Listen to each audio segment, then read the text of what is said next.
talking. Hi, everyone, and welcome to this edition of the IDG Chit Chat Live. As you saw in the introduction, I am Valerie Eichler Lair, your host, and I'm excited to have with me tonight sharing this moment and information is Sherry Hudson Passy from South Carolina. Hi, Sherry. Hi, how are you? I'm good. I'm good. Good to see you. Good And to then we be have here. Mary Kircher Rowdy from the Upper Northwest. Hi, Mary. How are you? Hi, I'm good. Good to be here tonight.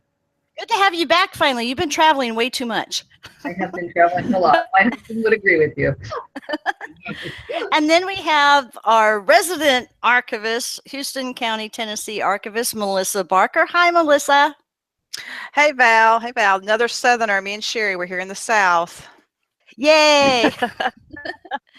And then we have the IDG editor of Going In Depth Digital Magazine, Jennifer Alford. Hi, Jennifer. Welcome. Good to see you. Hi, Val. It's great to be here. Good, good. We miss you, but we know that you're working on the magazine usually a couple of weeks out of the month. Oh, yeah. Yeah, and that darn full-time job just keeps getting in the way. Oh, I know. I hear you. So this week we're talking about the Finding Your Roots episode with Scarlett Johansson, Paul Rudd, and John Turturro. And it was a pretty jam-packed episode, lots of historical background information, various tips and learning on what type of records that they used. I saw some even new records that I hadn't seen in my own research or my clients' research. But before I pass it on to Jennifer, I do have to make note here. I'm going to be the big bad wolf saying they said, well, research starts in the National Archives. And I'm going, no, it doesn't. Thank goodness right before that they showed her, Scarlett with her sister going through photographs and trying to determine what they already know so that they could start the research, starting with her and then her parents and back to the grandparents. And her grandparents divorced when her mom was really young. So I can understand how you rely on the research to find out things. And they had the passenger list, and it had showed on the passenger list a very interesting name. And I've asked Jennifer to address that with the Jewish research. Jennifer. I'm afraid I don't remember what you're talking about. The name was in Yiddish. On the passenger list? Schlomberg. Yeah. Often with Jewish research, you'll find that many different names are used because many Jewish people went by a Hebrew name, a Yiddish name, and a local name. So like, for example, in my own family, my great-grandfather on his passenger list, his first name was Nathan. Well, we always knew him as Meyer, and he went by the name Mike. So it really makes it pretty challenging sometimes as you're researching Jewish ancestors. You kind of have to open up your mind to the possibility that the name may not be exactly what you think it's going to be. Which was good in this case because they showed the name in Yiddish so that you knew what to look for when you do the foreign research, because that's the name you're going to be looking for. But then Scarlett already knew that he went by Saul, and because no wonder he went by Saul. Yeah. So what the one point, bringing up Yiddish, is there a certain area that the Jewish use that? Sure. Yeah. Most Ashkenazi Jews, which are the ones that were in Eastern Europe, they spoke Yiddish. Yiddish was kind of a combination of Hebrew and German. And it was, that's what they spoke around the house to each other, to other Jewish people. So it was that was the language of the Ashkenazi people. So that's where that comes from. Having done some work for a client that had the same and going to New York, and New Jersey. I really treasured this part of Scarlett's story because it helps, even though it may not be directly in your research. You'll never know when you're going to come across something like that, and take note of it. Remember that for, because something will come up, and there you need to know that, because there are surprises when we do research. I love the map, but the only thing then that you saw was when they brought up that in that region the Jews were barred from owning farmland, and that was very common. That's a big part of why many Jews ended up coming to America, was that where they were from in Europe, they may not have been allowed to own property. So they were peddlers and that kind of thing. And so they came to America in the hopes that they could really, settle in, have land, and make a lives for their family, that they wouldn't have to move. Mm-hmm. I found it fascinating that yet again, this is another story where, were it not for one person sealed the fate for the generation, because her ancestor left, the other stayed. Yeah, his brother. And and so and then we find out another what happened. example. Right. And so amazing that it just takes one person, one person's decision, and it changes a whole generation. One thing I was hoping that they would go into, and they didn't, was when they were talking about the testimony that they found at Yad Vashem. They talked about, how, I can't remember if it was a daughter or granddaughter. Daughter. Daughter. Had left this testimony. I was really hoping that they'd say, and we tracked her down, and you can meet your cousin, blah, blah, blah. Because that's what I always hope with these testimonies, is that the person who gave the testimony might still be living, and you can reconnect with that side of the family. Exactly. So I was really hoping for that. So you called it something else. So I'm going to halt there, and because I wrote down the Israel Holocaust Museum. Yes. And I didn't know what the name of that document was, but it was, where this was Saul's brother's daughter, Miriam. So that was a testimony that different people could put up on that wall. And what was the word or name that you called that? The museum is called Yad Vashem, YAD VASHEM. And they have a website, and you can actually view these pages of testimony through their website. And some of them are very, very moving. I mean, it's pretty cool. Like they'll talk about like who passed, how that, maybe where they passed, where they were born, who was in their family. You can get a lot of information out of one of those. Mm-hmm. Now, maybe you can ask Terry down below the chat that you can put the link to that online site that people can reference to. Definitely. That's a good resource. Good. Anyone else share about Scarlett's story that you liked, or I loved how they brought out that she has Danish dual citizenship. So, anyone? She even said that her dad had told her she was. So I thought that was great. Am I a Viking princess? Well, not have the Dutch, and she went so far as to get dual citizenship, but British. So that was a big shock for her. For generations and generations, she's Swedish. Her grandfather or great grandfather that was actually well known in Sweden for his artwork. He was an icon, they said there. And and it just goes to show too that if you don't pass down these stories, they're forgotten so quickly. Yeah, and then when they flipped the page, actually that big rollout chart of just the Swedish ancestry. And of course, Yes. now she wants to go for Swedish citizenship, but Exactly. her ninth great grandfather. Yes. Um, Yes. And next to his name on that chart, on one of the other charts, was what she thought was a vase. She called it a vase, but I say vase. I'm Midwestern. But what was that? The coat of coat of arms. It was a coat of arms. Yep. Yes. Yep, coat of arms.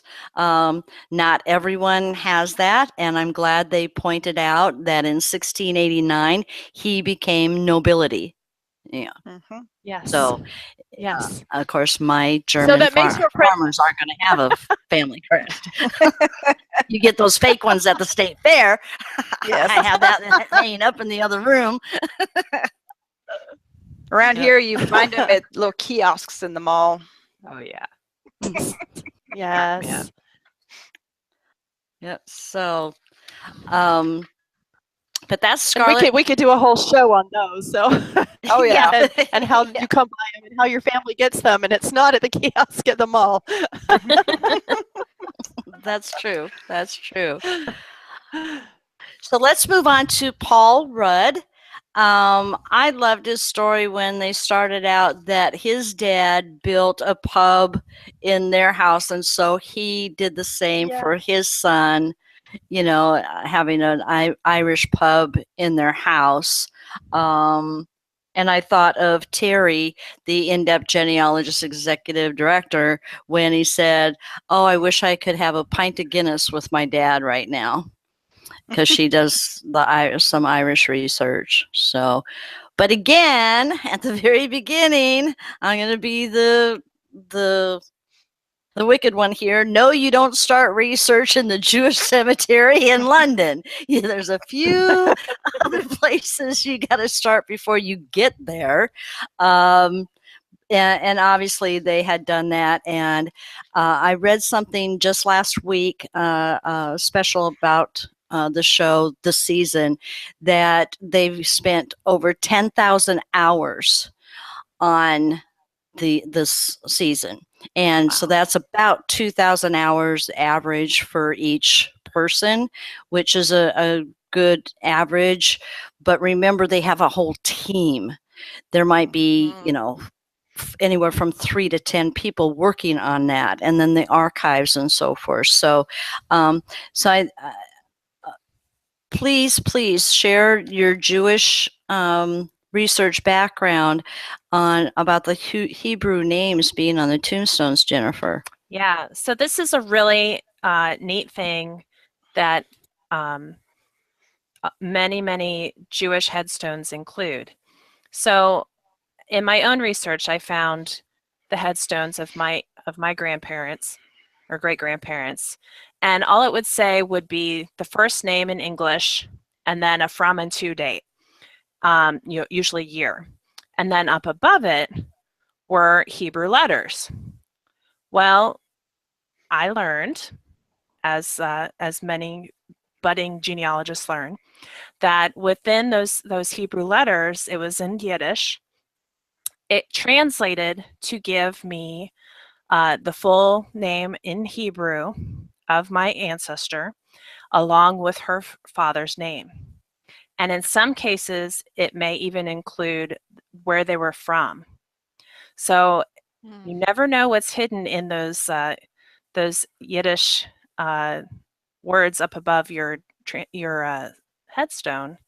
But there's a really awesome tool through jewishgen.org called ViewMate, and you can actually upload a photo of your headstone, and people who have been translating for many years help you translate for free what it says on the headstones. And I've used that all the time because I do not read Hebrew, unfortunately. But well, that's cool. Really so cool that's thing. jewishgen.org. Yeah, jewishgen.org. It's all free. We'll have Terry put that down. I'll add that to the list. Mm-hmm. We're gonna keep her busy. Right before she goes on her cruise. Right. whether it's Yiddish or English or German, I wish they would put that next generation back on my I tombstones. know. Wouldn't that be awesome? Yes. Yeah, they do that in South Carolina and in the upper Northwest and in Tennessee too, right, y'all? I Y'all. have seen some fabulous tombstones where, I mean, almost a whole family story is written on them. Oh, wow. And I have My the graves ancestors, that just, but others. yeah, my graves just say father and mother. They don't even have the name of the person on it. So, Oh no. yeah. Oh, I've no. already started my savings account for my tombstone because it's going to have my entire ancestor chart. It's going to have photos. It's going to have one of those long-lasting, forever audio tapes that you can put there. So it's like, oh my gosh, it's a good thing my son makes big bucks now so that he can buy that tombstone. But yeah, I hear you, and especially when we see the tombstones where it's just the year, and then even recent ones, it's like really, I can understand that maybe way several years ago, but I mean current day, put the full dates, please. Yeah, really. Yeah, I've So- actually found that in the Hebrew that's written on the headstones, it'll actually give the specific date of their death, whereas the English on the headstone may only give the year. So you might find that in there too. Great. Well, there were some really cool documents they used. They had a Yes. Jewish draft certificate from Russia in 1895, Yes. and then a map of Val, was Olmec. the yeah, I think my favorite document from this episode was the actual document of the name change, because so many of us, the legal name change, it was legally done, and so many of us have ancestors that we think they changed their names and we can find proof where we've got here a little bit of evidence there, but this is as a legal name change, and it wasn't changed at Ellis Island, and it wasn't changed because That's somebody a couldn't huge spell myth. his Names name. were not changed at Ellis Island. We're here to filled break that out myth. legal, he actually did legal paperwork and changed his name to Rudd. So that's where the Rudd comes from. So his name had been Rudnisky. The climate of that time did it. It was horrendous for the Jewish people living in his neighborhood, and so you can see why he would want to do that. The family joke was that he changed his name and then got a job in a Jewish deli. It was a kosher deli. Yeah, kosher deli, and so I just thought that was really funny. Yeah, kosher butcher shop. Yep. Yeah. What I liked about go ahead. what I liked about Paul Rudd, and actually all of them, but Paul Rudd, the history that they share, not just the family history, but history. And in Paul Rudd's, I saw some. I'm a pretty good student of history. I don't know everything, but I soak in a lot. And so a lot of times when I see these shows, I think, okay, yeah, I remember reading about that. I know about this. But when they showed in 1939, and I think it was his, I want to say his grandfather, was in the military, and he fought in was it fascism, or anyway, what he was fighting for. Then he came back to London, or come back to England, and the same thing was going on there. And they showed a photograph of a leader, and the people were giving him the Heil Hitler, and that's what he just came back from fighting against. And in my mind, this is something I had not learned, not necessarily the whole thing, but the thing, I thought that the hand gesture was only for Hitler and only in Hitler's time, and which this is Hitler's time, but in England, where it is a free nation, I was kind of flabbergasted by that, because I thought, okay, that is an interesting photograph. No idea that had happened in London. I had no idea. I was shocked when I saw the picture. I agree with you. But why he changed his you, when you learn that your ancestors start making sense, going through, you see what was happening around them, their social circumstances, in the world too. So important that we study is where they lived. I think it's always important to spend a little bit of time, and I actually spend a lot of time, but spend a little time researching and doing some studying of the history of where your ancestors live. I don't care if it was Omaha, Nebraska, or if it was a small town in Russia. Study what was going on there. Study what was going on in the region, politically, socially, ethnicity, you know, because all of those things could come into play with what your ancestor did, how they lived, or what they experienced. Like I said, their decisions. Yeah. My question for you all is, I know I have a horrible Southern accent, but I just love saying y'all. They had a newspaper abstract, and I know Mary works a lot with newspapers and abstracts, and we all do, but I'm assuming it was an abstract because it looked like it was typed in a book, even though it was from 1947. Would that have been the actual newspaper that had that abstract in it, or was it a book? I didn't catch that, and that's why I wanted to ask. And I didn't catch it either. I'm sorry. But it appeared that it could have been either or. But I guess I wanted to point that out because you need to know and understand what source you're using. And if this is an abstract that was within a newspaper, that's one thing.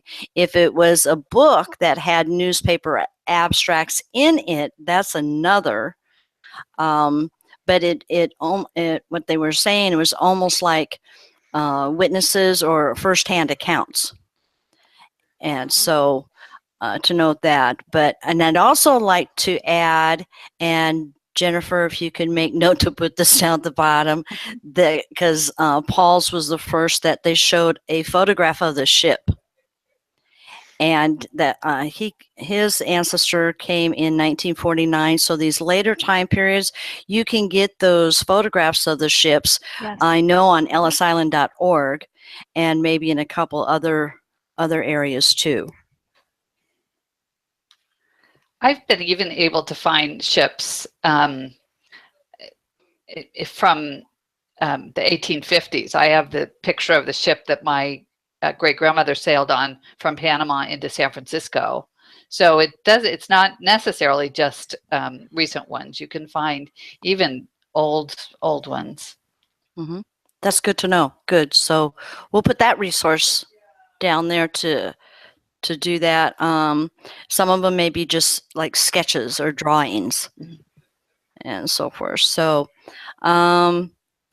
what did you think about the police report? You all know how I like dirt.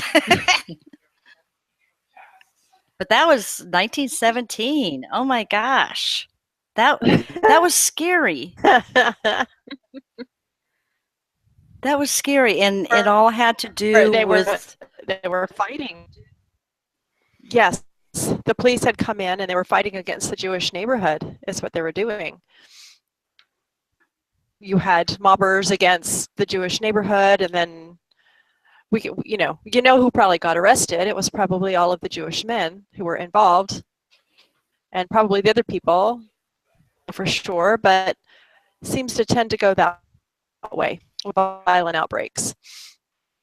But it shows to me this season, and correct me if I'm wrong, but it seems to me that they're going deep into the research and going deep inside and showing these even different type of records than they maybe have shown. I don't know, correct me if I'm wrong, but it just seems this season it's fuller, richer, deeper.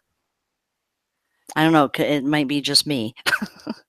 No, I would agree. I think it's been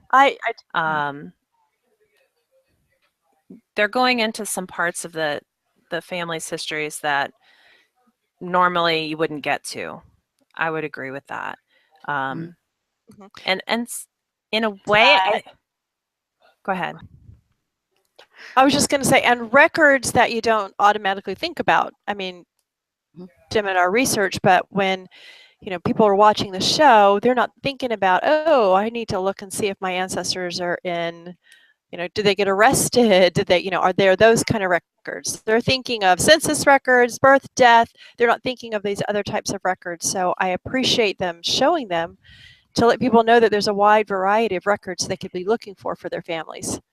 And that these are records, the ones that they're using are story-filled records. Yes. I mean, you can tease out a few stories out of a census, but some of these other records that they're using just are naturally filled with story. And sometimes you have questions about what is the story behind that incident. Right. I've noticed this season. That, and I wish I would start. I need to go back and count, but I've noticed that Louis Gates has actually been making the statement, and this record from the archives.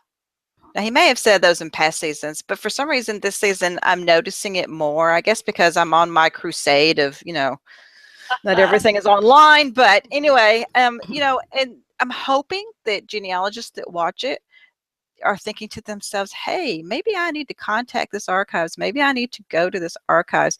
And I try to tell people, you don't have to go there. Now, there are going to be some records that you just can't get the archivist to do for you. You're just going to have to go. But for the most part, if you can get as specific as you can with what you're looking for, you can do a correspondence, phone, email, something, but and work with the archivist. But I keep hearing Gates say this, we found this in the archives. So to me, as an archivist, I'm so glad to hear him say that, because believe it or not, and I know that Valerie, when we first met, and I had already become an archivist, and I was telling you kind of my story as to why I'd started the Archive Lady, because I found genealogists are intimidated and afraid of archives. And she was, of course, she's been doing this about as long as I have as far as genealogy research, and she was kind of like, what do you mean afraid, intimidated? Who's afraid and intimidated? Because you live there. I go there. I've been there. It's spend the night there. It's like our homes. It's for us, it's like homes for us. But believe it or not, genealogists, a lot of times they don't want to admit it, but they get intimidated by it all. And so that's why when I brought the Archive Lady around to try to show people, you know what, it's not intimidating. It's just call them, email them, talk to them. They want to help. And so that's why I'm so glad to hear Mr. Gates saying the word archives. And that's why last week in class was on libraries, but I cut in half and talked about archives, and whether it's local or county or regional or state archives, to get into, and in the manuscript collections, the like Melissa said, and we all say, and I've heard Mary drill this too, it's not online. It's not all online. It's not. And you miss so much if you don't get in there and touch those records. Get the nose and on your fingers and turn those pages and touch the documents that they touched. There's nothing like it. And those archivists, I think in many instances, they want someone. They're bored and they're really excited when they can share this cool stuff that they have. I recently found an archivist in Tiburon, California that had oral histories and video histories with some of my relatives, and I got so much out of that.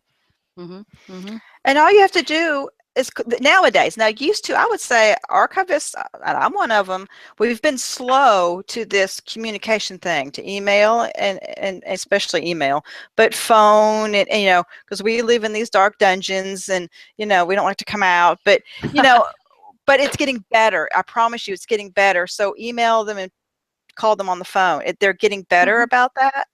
Used to, they really didn't like to deal with you much unless you walked into the building, but they realize now that you know, they've lost a lot of patrons because of this mentality of it's all online. And so now you're seeing archivists looking for ways to bring people in, and I was saying just you know, foot traffic, but emails, and because a ton of archivists and archives are on Twitter, they're on Facebook, and they're putting up photographs of what's in their collections, they're talking about their collections.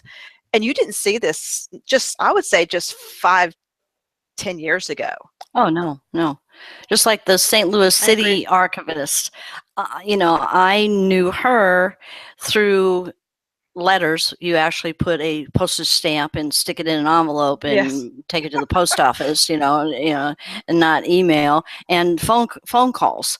And it was, I'd say at least 3 years of communicating back and forth and asking and getting records and so forth.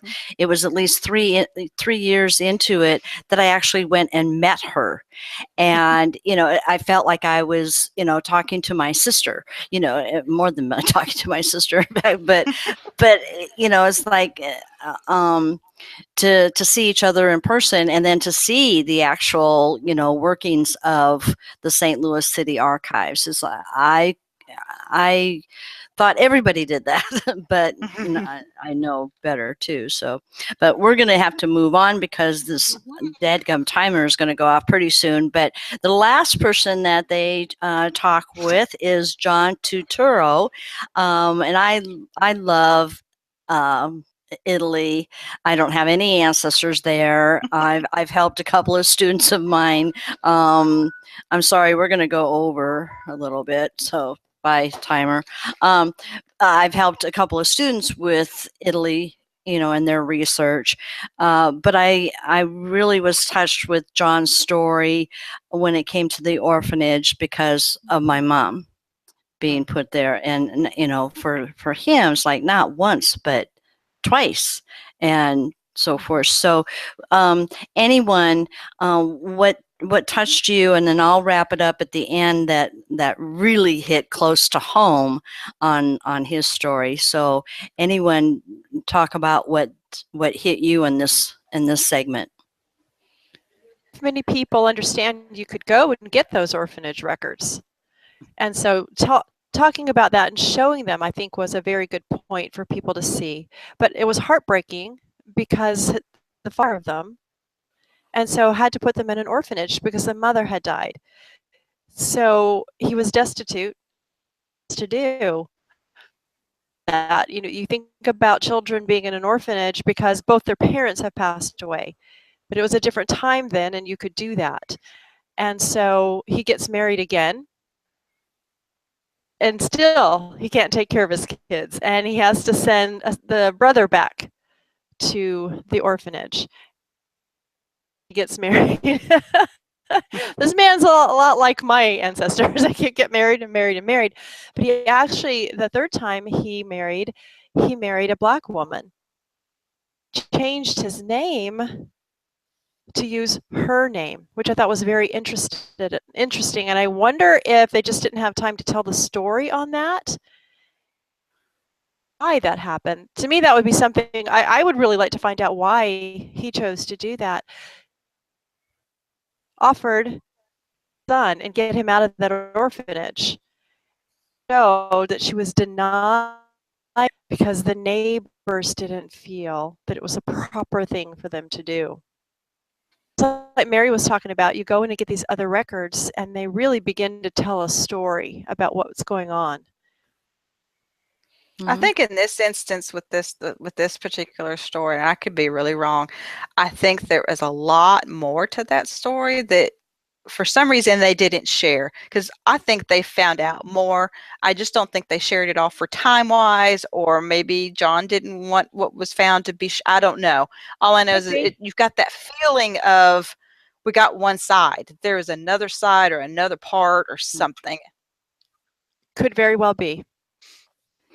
Yeah, Mary and Jennifer, you know, because I know that either one of you don't have Italian research, right? No. Right, I don't. Okay. But I've spent a lot on studying pregnancy termination, and it is much more common than you would think.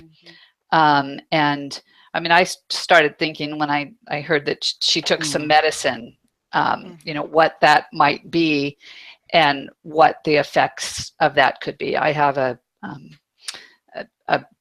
not a direct ancestor, but a great aunt who took some medicine, probably pennyroyal, and it did not complete the job. And she wound up, I don't want to get too graphic, but somebody did something and she wound up with a perforated uterus and died from sepsis. And so you know, I think people tend to think that abortion started with Roe v. Wade, and it's been going on for a long time. And there were a lot of reasons that women would choose, you know, for whatever circumstances, that they could not carry the pregnancy forward.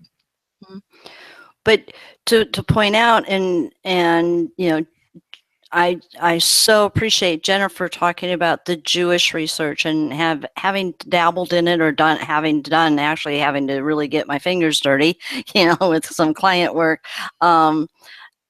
It's good, but remember that we can learn so much from the types of different records that they use, that they look for, that they show. Yes, you know, they can't put 2,000 hours of research in a small segment for one person, you know, and they're covering 3.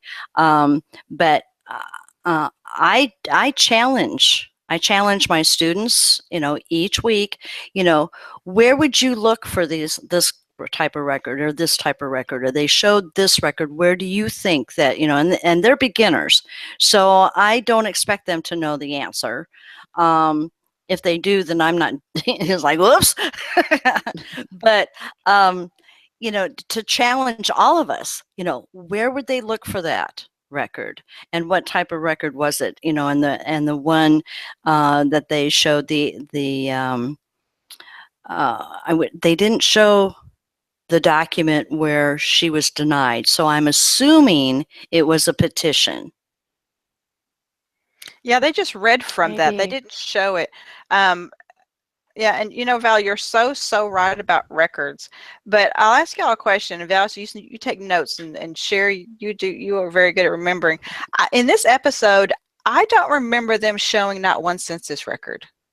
I don't know. Not in this episode. And census records are very important, don't get me wrong, but in a way I'm kind of glad, in a way, because I don't know, I want, like Val said, I want genealogists to kind of, in a weird way, get past census records and move on to what I call the good stuff. Exactly. Exactly. There were so many other things to show. Right. Again, for John, they showed a passenger list, and they showed the certificate of citizenship. Well, they showed the Italian birth record, and when he pronounced it, I swear, I told you in the pre-show warm-up that I swear on a stack of Bibles that when he pronounced Nascita, I go, oh, birth record. Yeah, I lucky guess. But I thought that was pretty cool. And then the Italian Navy document is, I want to go back to the recording and write and pause it so I can write down more details.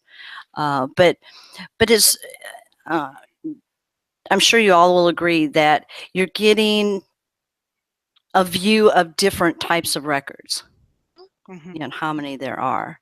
And so that's so good. That's so good. Anyone else before I get into the final part of John's story? No, go for it. Take it away, Val. I'm biting at the bullet here. Go for it. Well, when they mentioned it, and of course, you know, these episodes are online. They recorded them and they're online. And I happen to not have too many other things going on Tuesday night. Wasn't that Halloween or something? And we were passing out candy, and it was more important to go pass out candy with my 96-year-old father-in-law to all the kids, you know, that were going to the senior center. But so I watched the recording, and y'all know, and that's dangerous because then I do take a lot of notes. But when they mentioned, you know, the passenger list, and again, that was the second one that they showed the ship photo, and So they said, on February 8th, 1925, and I'm going, what? And I paused it, did I hear that wrong? Was it something that I wanted to hear? And no, it was on that date when he left Naples. And it was, he arrived on February 8th. 17 days later, my dad arrived in New York. And I have proof. I didn't want everybody to think, oh yeah, she's just saying that, but here's, and it gives the date when he left. Cool. I still haven't found out why he went through Copenhagen. And then it was on this side where it gives the date of arrival, and that's over here. And the later the time, in the 1921, 1925 time period, there's like 27 columns of information. He didn't have any money either, so when I heard them, say, their ancestor was poor, they didn't have a job, I know the circumstances why, my dad left, they're trying to find out and answer these questions. And then as I was pulling this out of the book that I published on my dad's side of the family, the Eichler, I then have his naturalization certificate. And so there you can see. And then I couldn't remember where I got this from. So then I looked in my database, and after a certain point in time, and this is from 1925, you can write to the INS and get their naturalization record, because what was in the court was also sent to the INS after a certain date. And so I got this from the INS. I think the address is 425 I Street, EYE, or actually the letter I, in Washington, D.C. So that's pretty cool. So, but here, the Star and I have, we got connections.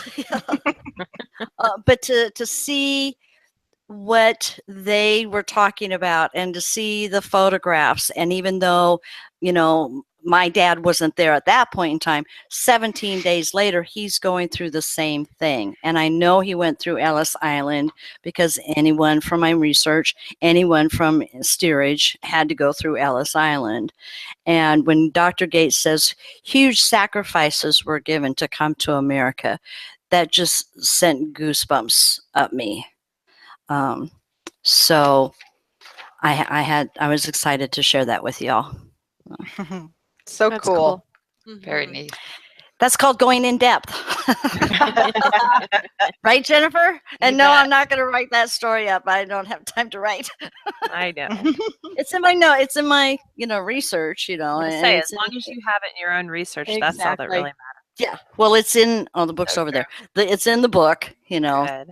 And then he had also gotten a patent. So the drawing and the complete, I think it was like 4 pages of the patent, that's in the book. And then at the time I was doing this research, Ellis Island was also doing the American Immigrant Wall of Honor. And so I paid the big bucks to have that and got the fancy certificate. And so I put a copy of that in the book. So, and this book went to all of the youngest nieces and nephews in each of my sisters and brothers' families. So, it's written. Good. Oh. Any final words? Who's next week? Oh my gosh. I think it's Bryant Gumbel. Okay. And I'm sorry I didn't get the other two, but I know one of them is Bryant Gumbel. Which, remember, he used to be the anchor on the Today Show. Yes. Oh, yeah. Mm-hmm. So we might have to reach out to Angela Walton Raji again to come back on to talk about doing the African American research. But like she pointed out, you do the same thing. Yeah. you do the same thing. So if you haven't seen that recording of the chit chat we did for episode 4 of Finding Your Roots, watch that, because Angela gave me and Sherry and gave you all excellent points on doing African American research. And so, but with that, I want to thank Sherry, Mary, Melissa, and Jen for being with me. And if you have any questions, feel free to put them down in the comments below. We'll put those links to those resources we talked about, right, Jennifer? Yes. We'll put them down there. If you want to drop us a quick email, send it to info@theinDepthGenealogist.com. You can like us on Facebook, follow us on Twitter.